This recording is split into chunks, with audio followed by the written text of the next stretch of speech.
नमस्कार। आज हम जिस विषय पर चर्चा करेंगे, विषय है वाक्य। वाक्य क्या होता है? वाक्य के कितने अंग होते हैं? तथा अर्थ के आधार पर वाक्य कितने प्रकार के होते हैं? तो आज हम इन विषयों पर जो है वो हम चर्चा करेंगे। तो सबसे पहले हम बात करेंगे वाक्य कि वाक्य क्या होता है? वाक्य की परिभाषा को हम समझने का प्रयास करेंगे। सार्थक शब्दों का व्यवस्थित समूह जिससे अपेक्षित अर्थ प्रकट हो उसे वाक्य कहा जाता है। या दूसरे शब्दों में हम कहें, जिस शब्द समूह से वक्ता का आशय स्पष्ट रूप से प्रकट होता है, अर्थात वक्ता क्या कहना चाह रहा है वाक्य के माध्यम से, उसे वाक्य कहा जाता है। जो वाक्य होता है वो शब्दों का, सार्थक शब्दों का समूह होता है और इन शब्दों को व्यवस्थित रूप से जो है वाक्य में रखा जाता है। शब्द जो हैं वो 2 प्रकार के होते हैं। सार्थक शब्द, जैसे कि अभी इस परिभाषा के अंतर्गत मैंने कहा, सार्थक शब्दों का समूह होता है और इन शब्दों को व्यवस्थित रूप में जो है वाक्य में रखा जाता है। अगर हम बात करें सार्थक शब्द, जैसे मैंने परिभाषा में सार्थक शब्द बोला, तो सार्थक जो शब्द होते हैं वो 2 प्रकार के होते हैं, सार्थक शब्द और निरर्थक शब्द। सार्थक शब्द का क्या अभिप्राय है? से क्या अभिप्राय है? सार्थक शब्द अर्थात वे शब्द जिनका अर्थ हो, उन शब्दों को सार्थक शब्द कहा जाता है। जिन शब्दों का अर्थ होगा, अगर हम भाषा की बात करेंगे, तो भाषा में हम सार्थक शब्दों का ही प्रयोग जो है वो हम करते हैं। उसके अलावा निरर्थक शब्द वे शब्द होते हैं जिनका कोई अर्थ नहीं होता है। तो जिन शब्दों का कोई अर्थ नहीं होता है, भाषा में हम सार्थक शब्दों का, जैसे मैंने अभी आपको बताया, सार्थक शब्दों का प्रयोग जो है वो हम भाषा के अंतर्गत करते हैं। और अगर हम वाक्य की बात करें तो वाक्य में सार्थक शब्दों का ही प्रयोग जो है वो किया जाता है।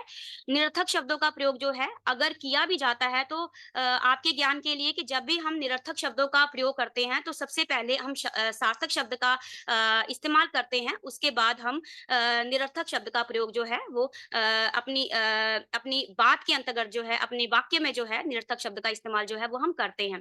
जैसे चल यार हम चाय-वाय पीते हैं। चाय-वाय, तो जो वाय शब्द है वो निरर्थक शब्द है। निरर्थक शब्द वे शब्द जिनका कोई भी अर्थ नहीं होता है, इन ऐसे शब्दों को निरर्थक शब्द कहा जाता है। लेकिन कभी भी निरर्थक शब्दों का जब हम वाक्य में इन शब्दों का प्रयोग करते हैं, तो निरर्थक शब्दों का प्रयोग जो है वो कभी भी वाक्य के अंतर्गत हम पहले नहीं इसका प्रयोग करते हैं, बल्कि हम पहले सार्थक शब्द का जो है वो प्रयोग करते हैं, उसके बाद ही हम निरर्थक शब्द का इस्तेमाल जो है वो वाक्य में करते हैं। चल घर-शर चले, तो घर जो है, घर का इस्तेमाल जो है वो मैंने पहले किया, घर शर, तो शर जो है वो मैंने बाद में किया। तो बड़ी बारी होता है बच्चों, जब हम किसी से बात करते हैं, अनौपचारिक रूप में जब हम किसी से बात करते हैं और ऐसे शब्दों का इस्तेमाल जो है वो हम निरर्थक शब्दों का इस्तेमाल जो है वो हम करते हैं। लेकिन जब भी हम निरर्थक शब्दों का इस्तेमाल, अगर आप चाय-वाय बोलोगे, वाय बोलोगे तो समझ नहीं आएगा, लेकिन अगर आप चाय बोलोगे तो आप क्या कहना चाह रहे हो, तो वो कहीं न कहीं जो है वो स्पष्ट रूप से जो है वो प्रकट होगा। तो वाक्य क्या है, जैसे मैंने अभी आपको बताया कि सार्थक शब्दों का, ये सार्थक शब्द, वाक्य में सार्थक शब्दों का प्रयोग जो है वो किया जाता है और व्यवस्थित समूह, यानी कि ये जो शब्दों का जो समूह होता है वो व्यवस्थित होता है। और ऐसे जहाँ पर हम सार्थक शब्दों के व्यवस्थित समूह का इस्तेमाल करते हैं तो उसे हम वाक्य के अंतर्गत लेंगे। अ, अगर हम वाक्य के अंग की बात करें, जैसे एक उदाहरण मैं आपके सामने रखूँगी, और यहाँ हम ये भी कहना इस परिभाषा के माध्यम से मैं ये भी कहना चाहूँगी कि वाक्य क्या है? यानी कि वाक्य जो है शब्दों का एक ऐसा समूह है जिसमें जो वक्ता क्या कहना चाह रहा है, उसका आशय क्या है, स्पष्ट रूप से प्रकट हो। अर्थात वक्ता जो भी कहना चाह रहा है वो वाक्य के माध्यम से कहेगा, तो वो जो भी कहेगा वाक्य के माध्यम से कहेगा, और जो भी कहेगा वो स्पष्ट रूप से जो है वो जो उस वाक्य के माध्यम से कहना चाह रहा है, तो वो जो है वो स्पष्ट रूप से जो है वो प्रकट होगा। जैसे बच्चे पढ़ रहे हैं, तो ये जो वाक्य है बच्चे पढ़ रहे हैं या सीता खाना बना रही है, तो ये 2 उदाहरण मैंने आपके समक्ष रखे हैं। तो इन दोनों वाक्यों में आपको अर्थ, यानी कि इन वाक्यों के माध्यम से क्या कहना, जो वक्ता है वो क्या कहना चाह रहा है, इस वाक्य में का अर्थ क्या है, स्पष्ट रूप से जो है वो प्रकट हो रहा है। जैसे सीता कपड़े धो रही है, तो सीता कपड़े धो रही है, तो इस वाक्य के माध्यम से जो भी बताया जा रहा है कि सीता जो है वो कपड़े धो रही है, तो अर्थ जो है वो स्पष्ट रूप से जो है इस वाक्य में, जो मैंने अभी 2-3 उदाहरण आपके समक्ष रखे हैं, तो अर्थ जो है वो स्पष्ट रूप से जो है वो प्रकट हो रहा है। अभी हमने बच्चों बात की वाक्य की परिभाषा की, वाक्य क्या होता होता है उसे हमें स्पष्ट रूप से समझने का हमने प्रयास किया। वाक्य में जो है अगर हम बात करेंगे शब्द वर्णों का जो सार्थक समूह होता है उसे शब्द कहा जाता है और शब्दों का जो सार्थक समूह होता है उसे वाक्य कहा जाता है। वाक्य जो है वाक्य के अंग की हम बात करेंगे। वाक्य के 2 अंग होते हैं, उद्देश्य और विधेय। उद्देश्य क्या होता है? वाक्य में जिसके संबंध में बताया जा रहा है, जिसके संबंध में भी बात हो रही है, उसे उद्देश्य कहा जाता है, जिसे कि हम कर्ता कहते हैं। वाक्य की हम अगर हम बात करेंगे तो वाक्य में जिसके बारे में, जिसके संबंध में भी बताया जा रहा है, उसे उद्देश्य कहा जाएगा। जैसे बच्चे पढ़ रहे हैं, जैसे राम पढ़ रहा है, तो इस वाक्य में ये जो उदाहरण मैंने आपके सामने रखा, तो राम पढ़ रहा है, तो राम जो है यहाँ पे उद्देश्य होगा क्योंकि इस वाक्य में राम के विषय में, राम के संबंध में बताया जा रहा है कि राम पढ़ रहा है। जैसे सीता कपड़े धो रही है, बच्चे क्रिकेट मैच खेल रहे हैं, तो बच्चे जो हैं यहाँ पे यानी कि जिसके संबंध में वाक्य में बताया जाएगा उसे हम उद्देश्य कहेंगे, जिसे कि कर्ता भी कहा जाएगा, यानी कि जिसके विषय में बताया जा रहा है उसे उद्देश्य या कर्ता कहा जाएगा। उद्देश्य में कर्ता है और कर्ता का विस्तार आएगा। अगर हम उद्देश्य की बात करते हैं, मैं अभी आपको वाक्य के अंग बता रही हूँ कि वाक्य के 2 अंग होते हैं, उद्देश्य। अगर हम उद्देश्य की बात करेंगे तो उद्देश्य में कर्ता होगा और कर्ता का विस्तार होगा। आगे मैं आपको कर्ता क्या है, जैसे मैंने आपको कर्ता के बारे में बताया अभी आपको कि जैसे बच्चे पढ़ रहे हैं, तो बच्चे यहाँ पे क्या होंगे, बच्चे जो हैं वो यहाँ पे कर्ता अर्थात जिसके बारे में वाक्य में बताया जा रहा है वो उद्देश्य होगा। तो बच्चों के बारे में यहाँ पे बताया जा रहा है। देखो बच्चों, जब मैंने बोला कि बच्चे पढ़ रहे हैं, बच्चे खेल रहे हैं, बच्चे दौड़ रहे हैं, सीता खाना खा रही है, तो इस वाक्य में स्पष्टता है अर्थात जो भी बताया जा रहा है अर्थ जो है वो स्पष्ट रूप से प्रकट हो रहा है, तो इसे हम वाक्य कहेंगे। क्योंकि वाक्य में शब्दों का समूह होता है और उन शब्दों को जो है व्यवस्थित रूप में वाक्य में रखा जाता है और ऐसे शब्दों के समूह को ही हम सार्थक शब्दों के समूह को ही हम वाक्य कहेंगे। जैसे अभी मैंने उद्देश्य के विषय में बताया कि उद्देश्य अर्थात जिसके संबंध में वाक्य में बताया जा रहा होगा उसे उद्देश्य कहा जाएगा। उद्देश्य में कर्ता और कर्ता का विस्तार आता है। जैसे एक उदाहरण मैं आपके सामने रखूंगी। पवन पुत्र हनुमान ने सोने की लंका जला दी। हनुमान जो है मेरे बच्चों, हनुमान यहाँ पे जो है वो उद्देश्य होगा। हनुमान जो है उद्देश्य यानी कि किसके बारे में बताया जा रहा है? हनुमान जी के बारे में यहाँ पे बताया जा रहा है कि हनुमान ने सोने की लंका जला दी। तो पवन पुत्र हनुमान ने सोने की लंका जला दी। तो यहाँ पे हनुमान जो है, जैसे मैंने आपको बताया कि हनुमान के विषय में यहाँ पे बताया जा रहा है, तो हनुमान ने सोने की लंका जला दी। सोने की लंका जला दी अर्थात विदेह। अब विदेह पे भी हम बात करेंगे, बाद में बात करेंगे। पहले मैं आपको उद्देश्य के संबंध में बता रही हूँ। तो पवन पुत्र हनुमान ने सोने की लंका जला दी। तो हनुमान जो है यहाँ पे उद्देश्य होगा और सोने की लंका जला दी यहाँ पे विधेय होगा। अब विधेय क्या है उस पर भी हम बाद में बात करेंगे। अब हनुमान ने अब यहाँ पे आया पवन पुत्र हनुमान ने। तो यहाँ पे बच्चों पवन पुत्र हनुमान यानी कि पवन पुत्र जो है यहाँ पे उद्देश्य का विस्तार हुआ है। केवल इतना लिखते हैं इस वाक्य में कि हनुमान ने सोने की लंका जला दी, तो हनुमान का विस्तार नहीं होता, यहाँ पे उद्देश्य का विस्तार नहीं होता। लेकिन जब मैंने बोला कि पवन पुत्र हनुमान ने सोने की लंका जला दी, तो यहाँ पे उद्देश्य तो हनुमान हुआ, लेकिन हनुमान का विस्तार यहाँ पे हुआ पवन पुत्र हनुमान। जैसे दशरथ पुत्र राम ने रावण का वध किया, तो राम जो है उद्देश्य हो जाएगा और वध किया, रावण का वध किया, तो रावण का वध किया तो विधेय हो जाएगा। अब दशरथ पुत्र राम, तो जो दशरथ पुत्र है कर्ता जो है अर्थात उद्देश्य जो है उसका यहाँ पे विस्तार हो गया। तो राम जो है, राम ने रावण को मारा, तो राम जो होगा वो उद्देश्य होगा। लेकिन जब मैं ये कहूंगी कि दशरथ पुत्र राम ने रावण को मारा, तो यहाँ पे जो उद्देश्य है, उद्देश्य का जो है यहाँ पे विस्तार होगा। तो मैं उम्मीद करती हूँ कि उद्देश्य क्या है और उद्देश्य का विस्तार, जिसमें मैंने उद्देश्य में मैंने आपको बताया कि इसमें कर्ता है या कर्ता का विस्तार है। तो जिस भी वाक्य में बच्चों, जरूरी नहीं कि हर वाक्य में उद्देश्य का विस्तार होगा। कहीं कहीं पर आप देखेंगे कि जहाँ पर उद्देश्य का विस्तार, उद्देश्य के बारे में जो है विस्तार वर्णन किया गया है, तो वहाँ पर आप कहेंगे कि यहाँ पे उद्देश्य का ये यहाँ पे उद्देश्य का विस्तार है। जैसे मैंने अभी आपको 2 उदाहरण रखे आपके सामने, पवन पुत्र हनुमान, हनुमान का विस्तार है यहाँ पे। तो जैसे मैंने आपको बताया दशरथ पुत्र राम, तो राम जो कि उद्देश्य है, तो राम का बड़ी बारी आप देख जब भी आप देखेंगे कि वाक्य में उद्देश्य का विस्तार है, तो हम कहेंगे कि उद्देश्य क्या है वो भी समझ आ जाएगा आपको, और वाक्य में और उद्देश्य का विस्तार क्या है वो भी आपको समझ आ जाएगा। उसके जैसे मैं अभी बात कर रही हूँ वाक्य के अंग, तो वाक्य का जो पहला अंग जो कि मैंने अभी आपको बताया उद्देश्य अर्थात कर्ता और कर्ता का विस्तार आएगा। वाक्य में जिसके संबंध में बताया जा रहा है उसे उद्देश्य कहा जाएगा। उसके बाद जो दूसरा अंग है वाक्य का, उसे कहा जाता है विधेय। विधेय क्या है? उद्देश्य के संबंध में जो भी बताया जा रहा है वाक्य में, उसे विधेय कहा जाएगा। विधेय में क्रिया, क्रिया का विस्तार, कर्म और कर्म का विस्तार आएगा। जैसे राम पढ़ रहा है, तो पढ़ रहा है, राम जो है बच्चों, जैसे मैंने अभी आपको बताया, वाक्य में जिसके संबंध में बताया जाएगा उद्देश्य होगा। उद्देश्य जो है आपको पता चल गया होगा, उद्देश्य यहाँ पे राम है क्योंकि राम के संबंध में ही बताया जा रहा है। राम यहाँ पे कर्ता होगा, और विधेय अर्थात उद्देश्य के संबंध में वाक्य में जो भी बताया जा रहा है उसे विधेय कहा जाएगा। और विधेय में क्रिया, क्रिया का विस्तार, कर्म, कर्म का विस्तार आता है। जैसे बच्चा रो रहा है, तो बच्चा जो है यहाँ पे उद्देश्य हो जाएगा, और रो रहा है यहाँ पे विधेय हो जाएगा। अभी हम जैसे मैंने आपको बताया कि विधेय में क्रिया है, क्रिया का विस्तार है, कर्म है, कर्म का विस्तार है। जैसे राम सेब खा रहा है, राम सेब खा रहा है, तो खा रहा है, तो यहाँ पे क्रिया हो जाएगी, विधेय है, और राम जो है वो यहाँ पे उद्देश्य हो जाएगा, और कर्म जो है वो क्या होगा? कर्म होगा सेब। तो सेब जो है वो क्या होगा? कर्म।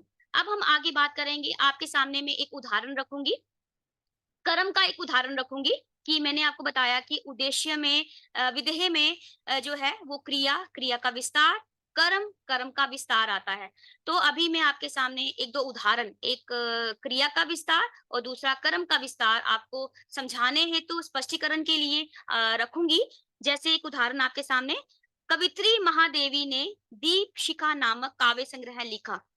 अब बच्चों यहाँ पे कवित्री महादेवी, तो यहाँ पे जिसके संबंध में वाक्य में बताया जा रहा है उसे उद्देश्य कहा जाएगा। तो कवित्री महादेवी, तो कवित्री महादेवी जो है यहाँ पे उद्देश्य होगा, और ने दीपशिखा नामक काव्य संग्रह लिखा। तो लिखा जो है, जो कि क्रिया है, क्रिया क्या है यहाँ पे? लिखना, लिखा। तो लिखा जो है बच्चों, यहाँ पे लिखा जो है वो विधेय होगा। तो विधेय अर्थात उद्देश्य के विषय में जो बताया जाएगा उसे हम विधेय कहेंगे। तो यहाँ पे विधेय जो है वो क्या हुआ कि यहाँ पे उद्देश्य के बारे में क्या बताया जा रहा है, कवित्री महादेवी के बारे में क्या बताया जा रहा है कि उन्होंने लिखा। अब उन्होंने क्या लिखा बच्चों? ये लिखना तो आ गया, यहाँ पे लिखना तो आ गया, विधेय आ गया अर्थात क्रिया आ गई। अब उन्होंने क्या लिखा? उनके लिखने का भी विस्तार जो है यहाँ पे, या उनकी क्रिया का भी विस्तार जो है यहाँ पे इस वाक्य के माध्यम से कर दिया गया। और जहाँ पे क्रिया का विस्तार होगा कि यहाँ पे क्रिया है और क्रिया का विस्तार किया गया, तो विस्तार जो है शब्दों के माध्यम से किया जाएगा। तो वहां पर हम कहेंगे जहाँ पे क्रिया का विस्तार होगा शब्दों के माध्यम से, तो हम कहेंगे कि यहाँ पे क्रिया का, इस वाक्य में क्रिया का विस्तार है। अब बच्चों आपको एक जैसे मैंने अभी आपके सामने उदाहरण रखा कि कवित्री महादेवी ने दीपशिखा नामक काव्य संग्रह लिखा, तो लिखा जो होगा वो विधेय होगा अर्थात क्रिया होगी, कवित्री महादेवी जो है वो उद्देश्य होगा, और दीपशिखा नामक काव्य संग्रह। अब लिखा बच्चों, उन्होंने क्या लिखा? कवित्री महादेवी ने क्या लिखा? दीपशिखा नामक काव्य संग्रह। तो दीपशिखा नामक काव्य संग्रह की रचना कवित्री महादेवी ने की। तो यहाँ पे लिखने का विस्तार जो है हुआ। लिखने का विस्तार कैसे हुआ कि उन्होंने, कवित्री महादेवी ने दीपशिखा नामक काव्य संग्रह जो है, तो यहाँ पे जो क्रिया का जो विस्तार होगा वो क्या होगा? दीपशिखा नामक काव्य संग्रह। तो यहाँ पे दीपशिखा नामक काव्य संग्रह है, विस्तार होगा, क्रिया का विस्तार होगा, जो क्रिया है, विधेय है, वो होगा लिखा, और कवित्री महादेवी जो है यहाँ पे जो है वो उद्देश्य होगा। अब मैं एक कर्म का उदाहरण जो है वो आपके सामने, क्योंकि मैंने आपको बताया कि विधेय में क्रिया का विस्तार होता है, क्रिया है, क्रिया का विस्तार है, कर्म है, कर्म का विस्तार है। जैसे मैं एक उदाहरण आपके सामने रखूंगी, संजय फूल तोड़ता है। संजय, बच्चों संजय जो है, संजय यहाँ पे उद्देश्य हो गया, और तोड़ना जो है, तोड़ता, तोड़ता है, तो तोड़ता जो है यहाँ पे विधेय हो गया, अर्थात क्रिया मैंने आपको उद्देश्य मैंने आपको बताया यहाँ पे क्या है, संजय। तो संजय क्या है, उद्देश्य, अर्थात संजय के बारे में इस वाक्य में बताया जा रहा है, इसीलिए संजय जो है वो उद्देश्य होगा। अब संजय के विषय में अर्थात उद्देश्य के विषय में क्या बताया जा रहा है वाक्य में, कि संजय फूल तोड़ता है। अब तोड़ना जो है ना बच्चों, तोड़ना हो गया विधेय। तो तोड़ना अर्थात संजय के बारे में क्या बताया जा रहा है, जो उद्देश्य के विषय में बताया जा रहा होगा उसे विधेय कहा जाएगा। तो संजय फूल तोड़ता है, तो तोड़ता है जो है वो आपका हो जाएगा आपका हो जाएगा विधेय। अब फूल जो होगा वो आपका हो जाएगा कर्म, कि संजय अगर होता है संजय तोड़ता है, तो यहाँ पे क्या होना था, संजय, संजय तोड़ता है, तो संजय आपका उद्देश्य हो जाएगा, तोड़ना जो है वो आपका विधेय हो जाएगा। और अब यहाँ पे मैंने बोला संजय फूल तोड़ता है, तो संजय कभी-कभी वाक्यों में कर्म होता है और कभी-कभी नहीं भी होता। तो आपने जैसे यहाँ पे एक उदाहरण मैंने आपको कर्म रहित बताया, और एक मैंने कर्म सहित आपको भी बताया समझाने के लिए, कि संजय तोड़ता है, संजय खेलता है, संजय क्रिकेट मैच खेलता है, ठीक है? तो संजय, जैसे मैंने अभी आपको उदाहरण बताया, संजय फूल तोड़ता है, तो फूल जो है यहाँ पे, फूल जो है कर्म हो गया। तो अब यहाँ पे जैसे मैंने आपको बताया कि विधेय में क्रिया है, क्रिया का विस्तार है, कर्म है, जैसे मैंने अभी आपको बताया, संजय फूल तोड़ता है, तो फूल जो है यहाँ पे जो है यहाँ पे कर्म होगा। अब हम कर्म के विस्तार की बात करेंगे कि कर्म का विस्तार क्या होता है। इसी वाक्य को हम लेंगे, संजय खिले हुए सुगंधित फूल तोड़ता है। बच्चों देखो यहाँ पे कैसे, ये जो मैंने आपके सामने उदाहरण रखा, इन्हीं इसी ये जो पहला जो उदाहरण मैंने आपके सामने रखा, तो उदाहरण में ही मैंने आपको जो कर्म था, कर्म का विस्तार कर दिया। शब्दों का, कुछ शब्दों का प्रयोग करके मैंने कर्म का जो है वो विस्तार किया, विशेषण शब्दों का इस्तेमाल करके मैंने कर्म का विस्तार किया, कि संजय जो है, संजय खिले हुए सुगंधित फूल तोड़ता है। तो यहाँ पे कर्म तो हो गया फूल, लेकिन कर्म का विस्तार कर दिया गया, विशेषण शब्दों से कर्म का विस्तार कर दिया गया, कि संजय खिले हुए सुगंधित फूल तो कर्म हो गया। तो मैं आशा करती हूँ कि उद्देश्य क्या है, उद्देश्य में कर्ता है, कर्ता का विस्तार है। जिस भी वाक्य में आपको कोई भी वाक्य होगा आपको समझ आ जाएगा। जैसे मैंने आपको समझाया कि उद्देश्य क्या है, उद्देश्य में कर्ता है, कर्ता का विस्तार होता है। कर्ता का विस्तार क्या होता है? मैं आशा करती हूँ कि आपको जो मैंने उदाहरण आपके सामने रखे आपको समझ आ गया होगा। उसके बाद विधेय क्या है? विधेय में मैंने आपको बताया कि उद्देश्य के विषय में जो बताया जाएगा उसे विधेय कहा जाएगा। विधेय में क्रिया है, क्रिया का विस्तार है, कर्म है, कर्म का विस्तार है। तो मैं उम्मीद करती हूँ कि आपको समझ आ गया होगा कि वाक्य क्या है। वाक्य की अभी हमने परिभाषा पढ़ी, वाक्य के अंग पढ़े हमने, कि वाक्य के 2 अंग होते हैं, पहला उद्देश्य और दूसरा विधेय। अभी हम चर्चा करेंगे अर्थ के आधार पर वाक्य कितने प्रकार के होते हैं। अर्थ के आधार पर हम वाक्यों का वर्गीकरण करेंगे, तो अर्थ के आधार पर वाक्य 8 प्रकार के होते हैं। निषेधवाचक वाक्य, सबसे पहले हम बात करेंगे कि वाक्य, जैसे मैंने अभी आपको बताया कि वाक्य जो है वो 8 प्रकार के होते हैं, और एक-एक करके हम उन्हीं प्रकारों पर जो है वो हम उदाहरण सहित स्पष्टीकरण के लिए मैं उदाहरण भी दूँगी, तो एक-एक करके हम उन्हीं जो प्रकार हैं उन पर हम चर्चा करेंगे। तो सबसे पहला जो वाक्य, निषेधवाचक वाक्य। तो निषेध का अर्थ होता है रोक, बाधा या मना करना। जिस वाक्य से किसी कार्य के ना होने का बोध हो, कि कोई वाक्य है, जैसे मैं कल स्कूल नहीं जाऊंगी, तो यहाँ पे कार्य के ना होने का बोध हो रहा है।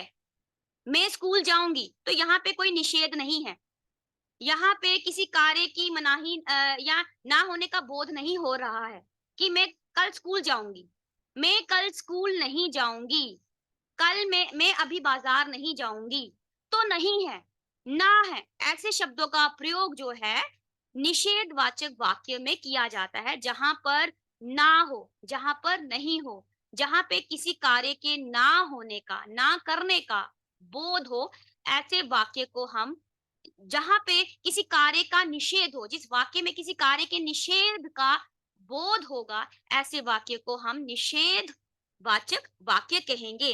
जैसे मैं उदाहरण आपके जैसे मैं पुस्तक नहीं पढ़ रहा हूँ, तो नहीं पढ़ रहा हूँ यानी कि यहाँ पे कार्य के ना होने का बोध हो रहा है, कार्य के निषेध का बोध हो रहा है। जैसे तुम ऐसा मत करो, मत करो, मत शब्द का भी बच्चों जब मत शब्द का भी इस्तेमाल किया जाता है तो वहां पर भी निषेध होता है, अर्थात मनाही है यहाँ पे। मत करो अर्थात नहीं करो, नहीं करो, ना करो, मत करो, ऐसे शब्दों का इस्तेमाल जो है निषेधवाचक वाक्य में किया जाता है। नेताजी घर पर नहीं है, तो यहाँ पर भी नहीं का इस्तेमाल हुआ, तो नहीं शब्द का प्रयोग होने के कारण यह वाक्य जो है निषेध वाचक वाक्य के अंतर्गत आएगा। उसके बाद अगला जो प्रकार है विधिवाचक वाक्य। विधिवाचक वाक्य क्या होता है? विधिवाचक वाक्य वे वाक्य है जिनसे किसी काम के होने का, जिस वाक्य से किसी काम के होने का, किसी कार्य के होने का बोध हो, ऐसे वाक्य को विधिवाचक वाक्य कहा जाता है। ऐसे वाक्यों को विधानार्थक वाक्य भी कहा जाता है। जैसे ममता ने खाना खा लिया है। तो जिस वाक्य से जिन वाक्यों से किसी कार्य के होने का पता चले, किसी कार्य के होने का बोध हो, ऐसे वाक्य को विधिवाचक वाक्य कहा जाता है। जैसे वह पढ़ रहा है, तो यहाँ पर भी इस वाक्य में भी कार्य के होने का बोध हो रहा है, वह पढ़ रहा है। जैसे सूर्य गर्मी देता है, तो यहाँ पे क्या क्या है, किसका बोध हो रहा है कि सूर्य जो है वो गर्मी देता है। तो यह वाक्य भी, यह उदाहरण भी विधिवाचक वाक्य के अंतर्गत आएगा। जैसे इस वर्ष अच्छी वर्षा होगी, तो यह उदाहरण भी विधिवाचक वाक्य के अंतर्गत आएगा। तो अभी हमने चर्चा की निषेधवाचक वाक्य, उसके बाद जो दूसरा प्रकार है विधिवाचक वाक्य, उदाहरण सहित मैंने आपको समझाने का प्रयास किया। उसके बाद होगा आपका तीसरा जो प्रकार है प्रश्नवाचक वाक्य। प्रश्नवाचक वाक्य, यदि वाक्य में कोई प्रश्न किया जा रहा है, जिस भी वाक्य के माध्यम से कोई प्रश्न पूछा जा रहा है, कोई प्रश्न किया जा रहा है, जैसे बच्चा रो रहा है, तो बच्चों यह वाक्य जो होगा वो सरल वाक्य होगा, बच्चा रो रहा है, तो क्या बच्चा रो रहा है?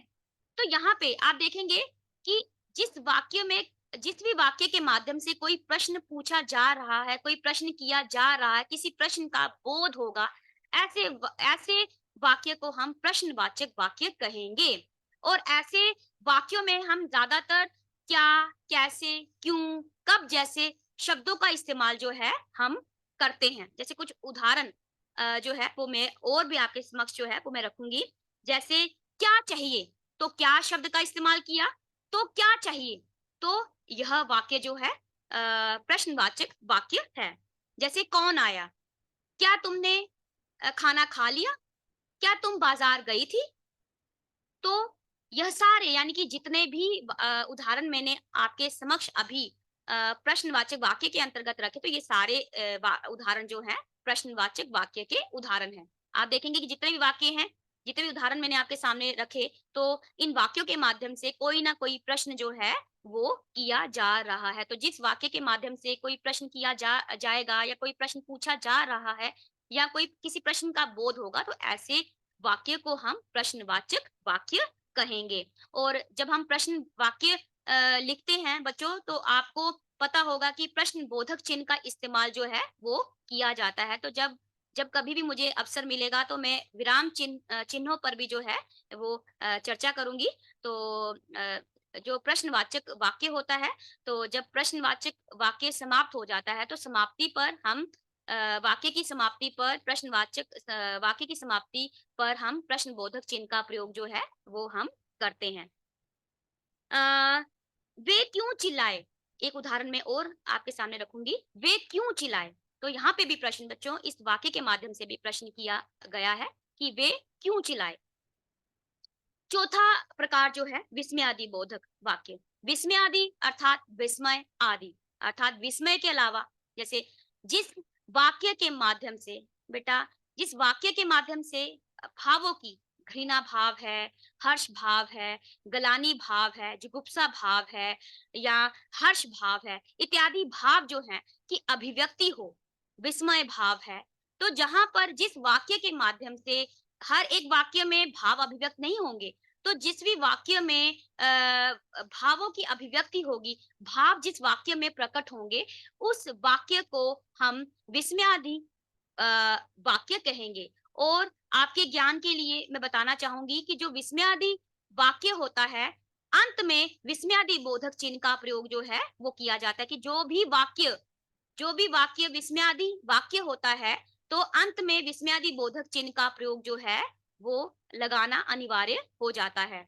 तो जैसे मैंने आपको बताया कि जिस भी वाक्य के माध्यम से भावों की घृणा भाव है, हर्ष भाव है, क्रोध भाव है, आदि भाव जिस भी वाक्य के माध्यम से अभिव्यक्त होंगे, प्रकट होंगे, ऐसे वाक्य को विस्मयादि अर्थात विस्मय आदि, केवल विस्मय नहीं बल्कि अन्य जो भाव हैं, जिस भी वाक्य के माध्यम से अभिव्यक्त होंगे, प्रकट होंगे, ऐसे वाक्य को हम विस्मयादि वाक्य कहेंगे। कुछ उदाहरण आपको समझाने हेतु मैं रखूँगी, जैसे हाय! वह भी मर गया। तो यहाँ पे शोक का भाव है, हाय! कि जहाँ पर आप कोई भी वाक्य मेरे बच्चों आप लें, वाक्य में आपको समझ आ जाएगा कि यहाँ पे प्रश्न है। जैसे मैंने आपको वाक्यों की जो प्रकार हैं प्रकारों के बारे में मैंने आपको बताया, चर्चा की कि प्रश्नवाचक क्या होता है या विधिवाचक क्या होता है या क्या कहते हैं, अभी मैं आपको बता रही हूँ कि विस्मय क्या होता है। तो जहाँ पर भी प्रश्न होगा वो प्रश्नवाचक होगा, जहाँ पे किसी कार्य का वाक्य में बोध होगा तो विधिवाचक वाक्य होगा और जिस वाक्य में भावों की अभिव्यक्ति होगी, कोई भी भाव, चाहे वो घृणा का भाव है, शोक का भाव है, कोई भी भाव हो, क्रोध का भाव है, कोई भी भाव होगा, आश्चर्य का भाव है, तो ऐसे वाक्यों में भाव बोधक शब्दों का इस्तेमाल भी किया जाता है। भावों की अभिव्यक्ति के लिए भाव बोधक शब्दों का जैसे छी है, वाह है, जैसे हाय है, ऐ है, तो ऐसे शब्दों का इस्तेमाल जो है वो किया जाता है। तो जैसे मैंने अभी आपको बताया, वाह! तुमने तो कमाल कर दिया। तो ये जो वाक्य मैंने आपके सामने रखा, तो वह जो है हर्ष बोधक शब्द है। तो वह जो है, वाह! तुमने तो कमाल कर दिया। तो ये जो वाक्य है इसमें भाव है। तो भाव की अभिव्यक्ति के कारण ही हम इस वाक्य को विस्मयादि बोधक वाक्य कहेंगे। जैसे ये जो 2 उदाहरण जो है वो मैंने आपके सामने रखे, दोनों भावों में जो है वो दोनों वाक्यों में जो है वो भावों की अभिव्यक्ति जो है वो हो रही है। जैसे अरे! इतनी लंबी रेलगाड़ी, अरे! तो जहाँ पे अरे होगा, अरे जो है विस्मय भाव है, आश्चर्य का, अरे! इतनी लंबी रेलगाड़ी, तो यहाँ पे विस्मय का भाव है, तो आश्चर्य कि रेलगाड़ी है और रेलगाड़ी जो है वो बहुत लंबी है और जिसने भी उस रेलगाड़ी को देखा तो विस्मय को अभिव्यक्त करने के लिए उसने इस भाव बोधक शब्द का इस्तेमाल किया, अरे! अरे! इतनी लंबी रेलगाड़ी। तो यहाँ पर भी ये जो वाक्य जो मैंने अभी आपके सामने रखा, तो यह वाक्य भी विस्मयादि बोधक वाक्य के अंतर्गत आएगा। जैसे काश मैं आगे पढ़ पाता। तो यहाँ पे ये जो वाक्य है, यहाँ पे इच्छा, लालसा की भावना है यहाँ पे कि काश, तो जो काश है यह इच्छा या लालसा है, तो यहाँ पर भी भाव है, तो काश मैं पढ़ पाता। तो यहाँ पे यह जो वाक्य है, यह भी विस्मयादि बोधक वाक्य के अंतर्गत आएगा। जैसे हाय! मैं तो लुट गया। अब यहाँ पे जो है हाय! मैं तो लुट गया। अब यहाँ पे दुःख का भाव है।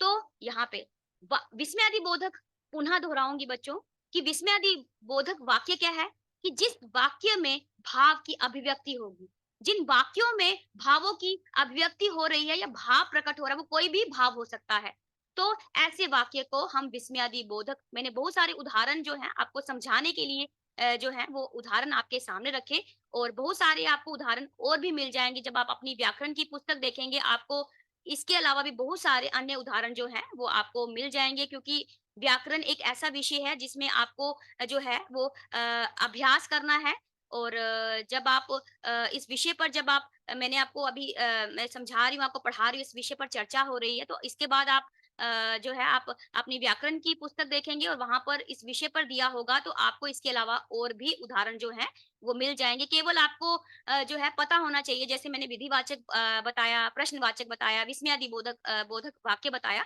अगर आपको प्रकारों के बारे में पता हो कि क्या होता है, वो प्रकार क्या होता है, उसकी परिभाषा अगर आपको पता हो, तो आपको पता चल जाएगा, कोई उदाहरण होगा तो आपको पता चल जाएगा कि यह वाक्य जो है ये उदाहरण जो है, ये विधिवाचक का है या प्रश्नवाचक का है या विस्मयादि बोधक वाक्य है। तो आपको वाक्य के विषय में पता होना चाहिए। जब पता होगा तो उदाहरण भी समझ आ जाएगा कि ये उदाहरण जो है किस वाक्य के अंतर्गत आता है।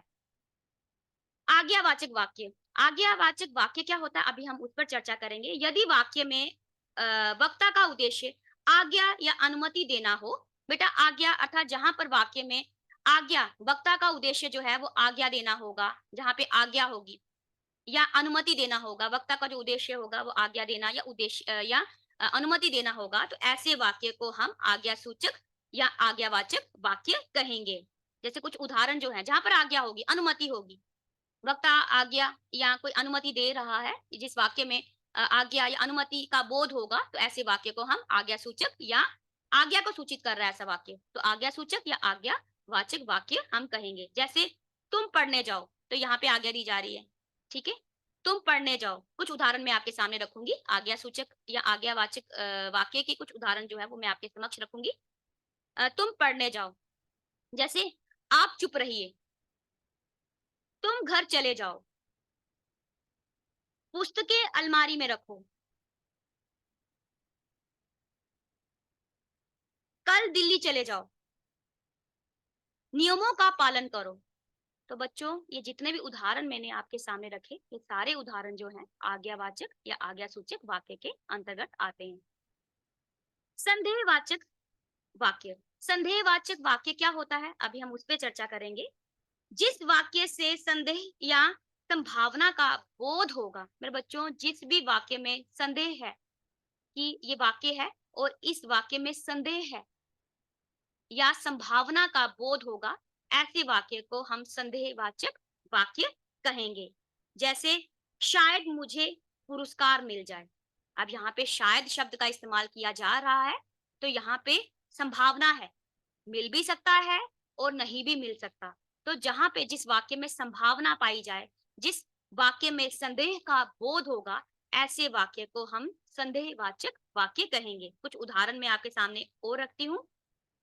संभवतः वह सुधर जाए, संभावना है, तो यहाँ पे संभावना है, संभवतः वह सुधर जाए, तो यहाँ पे संभावना है, तो जहाँ पे संभावना है, जहाँ पर संदेह है, तो उस वाक्य को हम संदेहवाचक वाक्य कहेंगे। शायद मैं कल बाजार जाऊं, तो यह भी संदेहवाचक वाक्य के अंतर्गत आएगा।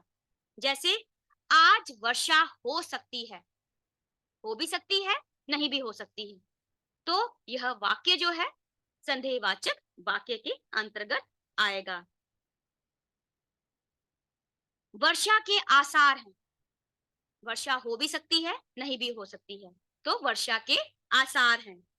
लगता है तुम्हें कहीं देखा है। अब यहाँ पे संदेह है कि लगता है तुम्हें कहीं देखा है। तो जिस वाक्य में बच्चों हमने अलग-अलग प्रकार पढ़े, विस्मयादि बोधक पढ़ा, विधिवाचक पढ़ा, प्रश्नवाचक हमने पढ़ा, आज्ञावाचक पढ़ा और आपको प्रकारों से ही पता चल गया होगा कि आज्ञा क्या है, विधि क्या है, प्रश्नवाचक क्या है, विस्मयादि क्या है, विस्मय आदि मैंने आपको समझाया। विस्मय के अलावा अन्य भाव भी उस वाक्य के अंतर्गत आएंगे। तो अब आपको पता चल गया होगा कि जहाँ पर भाव होंगे वो कौन-सा वाक्य होगा, जहाँ पे कार्य के होने का बोध होगा या जहाँ पे कार्य के ना होने का बोध होगा, जहाँ पे भाव होंगे, भावों की अभिव्यक्ति होगी, जहाँ पे आज्ञा होगी, तो अनुमति होगी, तो आपको अब पता चल गया होगा कि ऐसे वाक्यों को हम क्या कहेंगे। जैसे अभी मैंने आपको बताया संदेहवाचक वाक्य, अगला जो वाक्य है, संकेतवाचक वाक्य।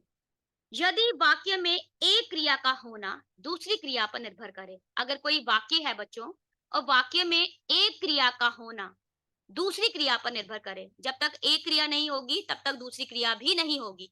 तो जिस वाक्य में ऐसा होगा कि एक क्रिया का होना दूसरी क्रिया पर निर्भर करेगा, अगर जैसे मैंने आपको बताया एक क्रिया पहली जो भी क्रिया होगी, अगर वो नहीं होगी तो दूसरी क्रिया भी नहीं होगी। तो मैं उदाहरण आपको दूंगी, तभी आपको जो है स्पष्ट हो पाएगा कि यदि वाक्य में एक क्रिया का होना दूसरी क्रिया पर निर्भर करेगा, तो ऐसे वाक्य को हम संकेतवाचक वाक्य कहेंगे।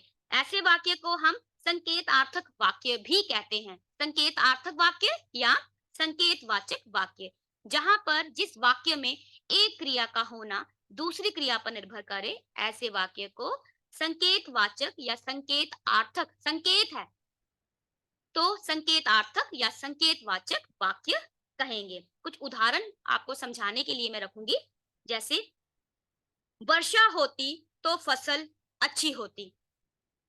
बच्चों, जब तक वर्षा नहीं होगी, जब तक यह क्रिया नहीं होगी, तब तक दूसरी क्रिया नहीं होगी।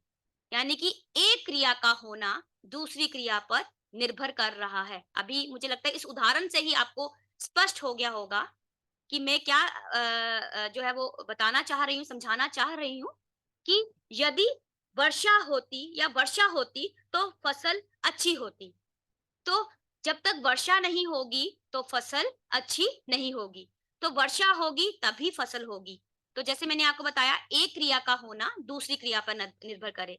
वर्षा होगी तभी फसल अच्छी होगी। एक अन्य उदाहरण मैं आपके लिए रखूंगी। यदि चुनाव हुआ होता तो नेताजी अवश्य जीतते।